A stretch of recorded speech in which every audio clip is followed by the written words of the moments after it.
Olá, você que me segue no Rodrigo Silva Arqueologia. Estamos de volta aqui para o nosso bate-papo, dessa vez com a série especial Tesouros do MAB, do Museu de Arqueologia Bíblica do NASP. Aliás, aproveito para convidar você também a nos seguir nas redes sociais do MAB. Você pode entrar ali no @MABEC, ali no Instagram, tá certo? Tem muita coisa legal do museu para você.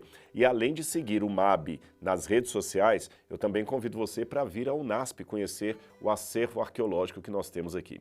Você está gostando desse conteúdo? Se você ainda não assistiu os outros vídeos que eu já postei aqui, assista-os. Eu estou semanalmente colocando aqui uma série de artefatos que nós temos na nossa coleção. Vou mostrar apenas uma parte dessa coleção, onde nós podemos mostrar como esse artefato nos ilustra a história antiga e se relaciona com as páginas da Bíblia Sagrada, tá bem? Então você é o nosso convidado aí para assistir os outros vídeos. Se você gostar do conteúdo, deixa o seu like aqui. Quero também convidar você a se inscrever no canal, isso é muito bom para que você possa sempre receber as notificações de tudo que nós colocarmos aqui. Falando em notificações, eu tenho uma novidade para você. Nós criamos um app, um aplicativo da Bíblia Comentada, você sabia? Ah, não! É muito fácil você ter esse aplicativo aí no seu celular, no seu aparelho, no seu tablet, não importa.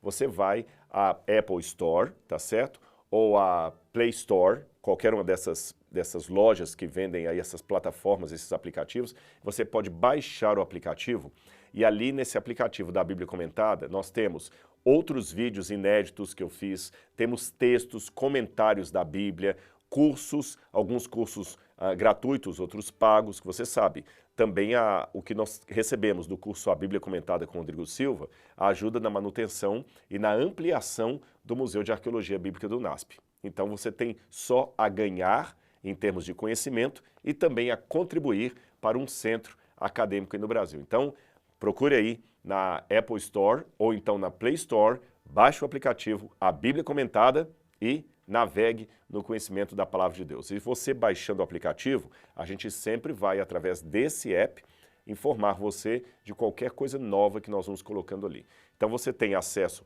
a informações aqui pelo YouTube, você tem no Instagram, nas minhas redes particulares, também nas redes sociais do MAB, enfim, nós queremos chegar até você com o conhecimento bíblico das melhores formas que nós conseguirmos, tá bem? Vamos falar do artefato de hoje. Eu tenho um artefato aqui do período romano. É esse vaso aqui. Aparentemente é um vaso pequeno, tá certo? Ele tem esse tipo de alça aqui. Ela é o que me permite fazer a identificação desse vaso e você percebe que ele está com algumas coisas dentro dele. O que será que nós temos dentro desse vaso aqui? Esse pequeno vaso de cerâmica, ele está com as moedas aqui, ó. Tá vendo? Olha, coloquei as moedas. Essas moedas, inclusive, são moedas originais dos tempos bíblicos. Depois tem um vídeo que eu vou fazer só sobre as moedas do MAB, mas essa aqui, em específico, que eu vou mostrar para você, ela traz o rosto de Alexandre o Grande, de Alexandre Magno. Deixa eu me colocar na câmera aqui, de uma maneira que fique mais fácil. Aqui agora, levantando aqui, sim, pronto. Vamos pegar aqui, ele ainda está de cabeça para baixo. Só um minutinho que a gente vai acertar. Vamos ver agora. Agora deu, tá bom? Alexandre Magno, tá certo? Essa moeda data de pelo menos 2.300 anos, 2.200 anos aproximadamente. É uma moeda de prata, ela está escurecida assim justamente por ser uma moeda antiga. E nós temos outras moedas bíblicas aqui. Por que essas moedas estavam dentro desse tipo de pote ou de vaso de cerâmica? Esse aqui é considerado ou chamado na arqueologia de pote-cofre ou vaso-cofre. Como assim? É porque naqueles tempos antigos havia já bancos. Bancos existem desde a época babilônica, mas nem todas as pessoas tinham contas bancárias como nós temos hoje. Somente pessoas muito ricas conseguiam ter os seus dinheiros em bancos. As pessoas normais tinham que guardar consigo as suas economias. E as suas economias eram moedas, joias, algumas joias. Então o que ele fazia? Ele colocava essas economias em potes como este, que está aqui na minha mão, tapava aqui a boca do pote e enterrava o pote num lugar muito seguro que só ele ou alguém de extrema confiança saberiam identificar. Aí que começaram aquelas tradições que na época dos piratas nós conhecemos como a busca pelo tesouro escondido, o tesouro que está enterrado, esse tipo de informação vem disso aí. Então a pessoa colocava as moedas aqui, às vezes colocava também um pedaço de ouro.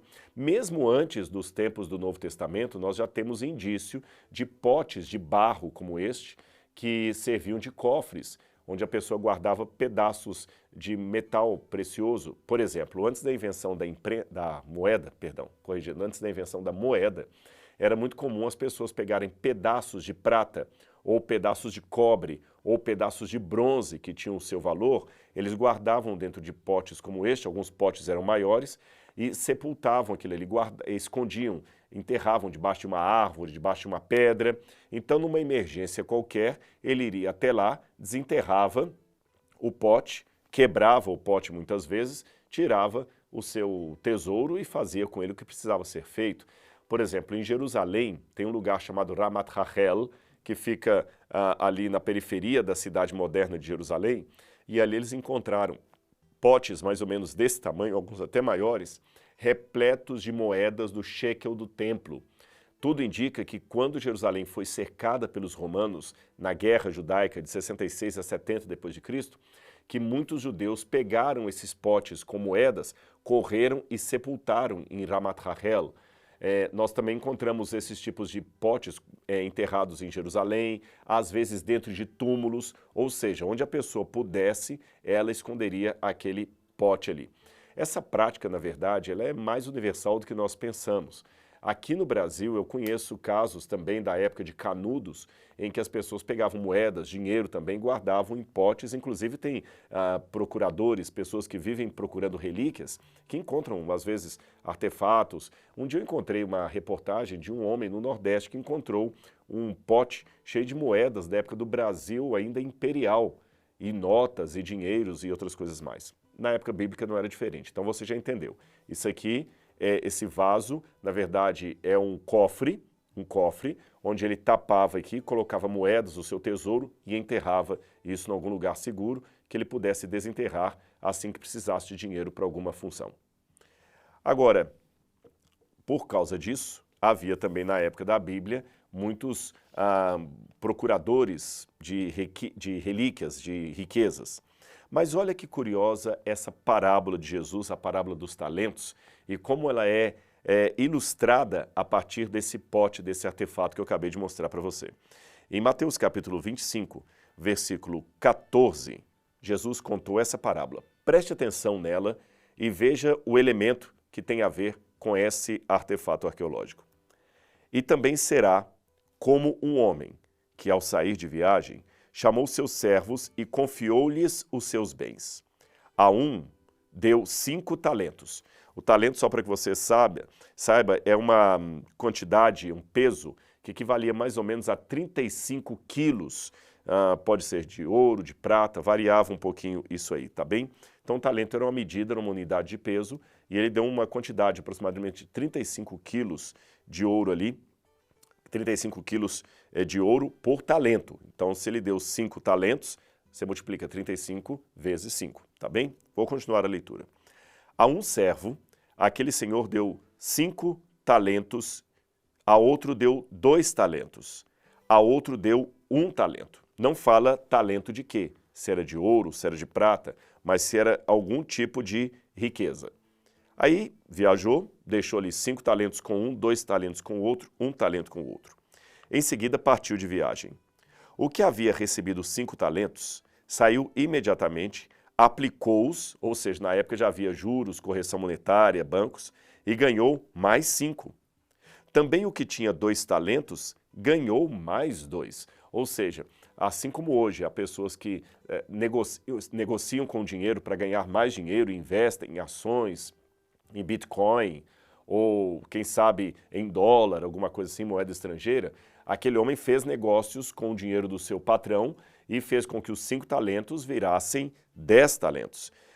O outro fez com que 2 talentos virassem 4 talentos. Ele negociou o dinheiro do seu senhor. Mas, diz o verso 18, o que tinha recebido 1 talento saiu, cavou um buraco no chão e escondeu o dinheiro do seu senhor. Olha aqui o artefato arqueológico, tá certo? Ele saiu, abriu um buraco no chão e escondeu o tesouro do seu senhor.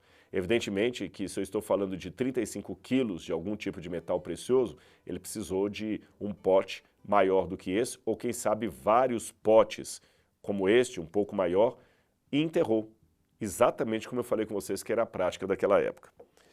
Depois de muito tempo, o senhor daqueles servos voltou e acertou as contas com eles. O que tinha recebido 5 talentos, trouxe os outros 5 e disse, o senhor me confiou 5 talentos, veja que eu ganhei mais 5. O senhor respondeu, muito bem, servo bom e fiel, você foi fiel no pouco, eu te colocarei sobre o muito. Venha e participe da alegria do seu senhor. Veio também o que tinha recebido 2 talentos e disse, o senhor me confiou 2 talentos, veja, ganhei mais 2. O princípio administrativo que Jesus está colocando aqui, contábil, é semelhante à participação de lucros na empresa.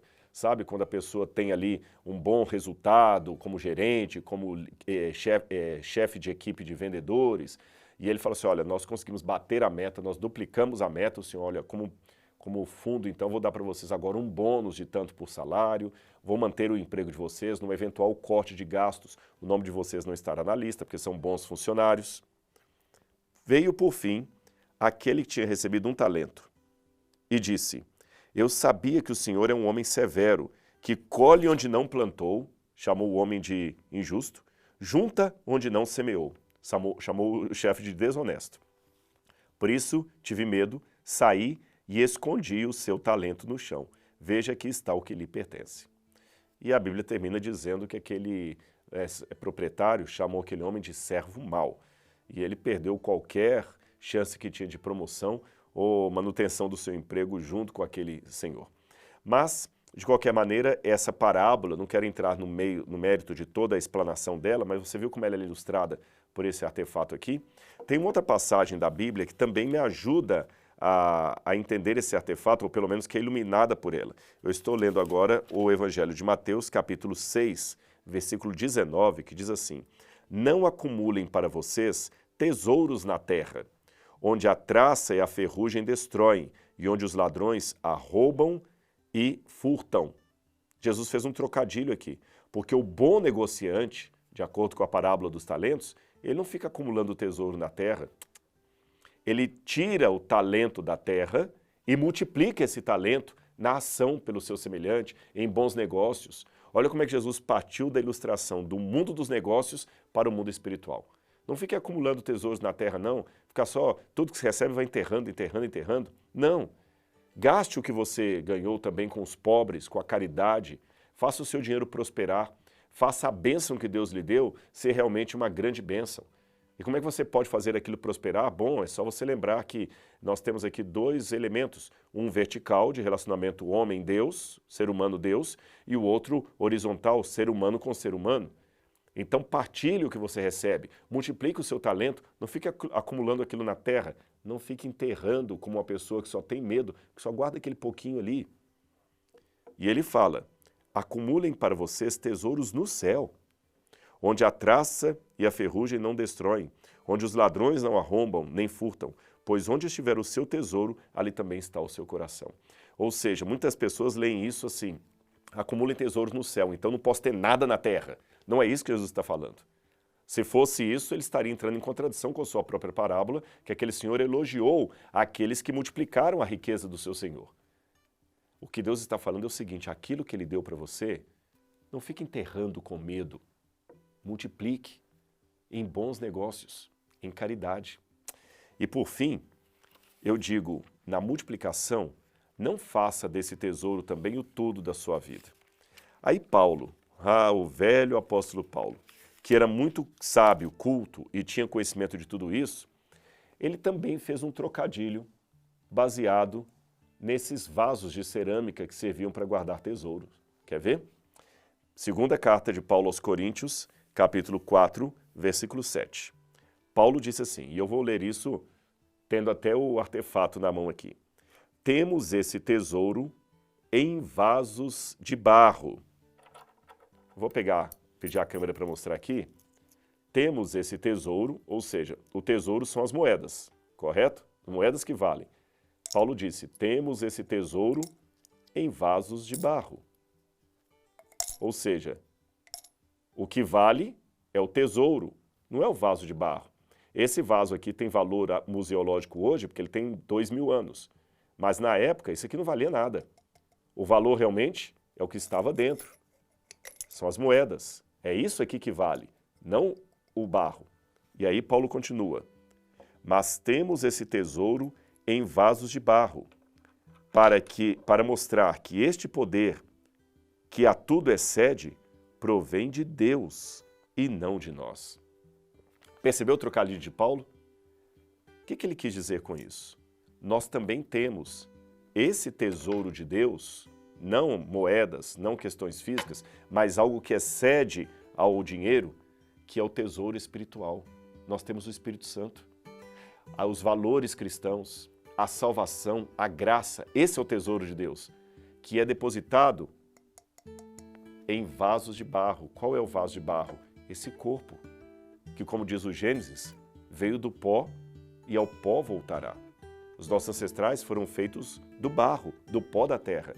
Nós somos como esse pote de barro. A excelência do poder de Deus, o tesouro que realmente vale, é o que está dentro e não o que está fora. Você percebeu então qual o sentido espiritual de tudo isso? Ficou claro para você que muitas vezes as pessoas se baseiam apenas na aparência física, no que o outro veste, no carro que ele tem, mas que o grande poder de Deus está dentro desse vaso de barro que em breve se desfaz? Você também entendeu que as bênçãos de Deus são para serem desfrutadas e partilhadas e não enterradas com medo daquele que nos deu as suas benesses? Nós somos o tesouro de Deus e nós temos o tesouro de Deus. E Deus é aquele que consegue pegar esse pote de barro, que é o nosso corpo, e dar um valor que nós não teríamos de outra maneira. Espero que você tenha gostado desse conteúdo. Se gostou, deixe o seu like, deixe o seu comentário. E não esqueça de correr lá no Apple Store, tá certo? Ou no Play Store e baixar o aplicativo A Bíblia Comentada com Rodrigo Silva. A Bíblia Comentada. Procure o aplicativo lá, você vai gostar do conteúdo que a gente tem ali dentro, especialmente para você. Um grande abraço e até o nosso próximo vídeo. Tchau, tchau!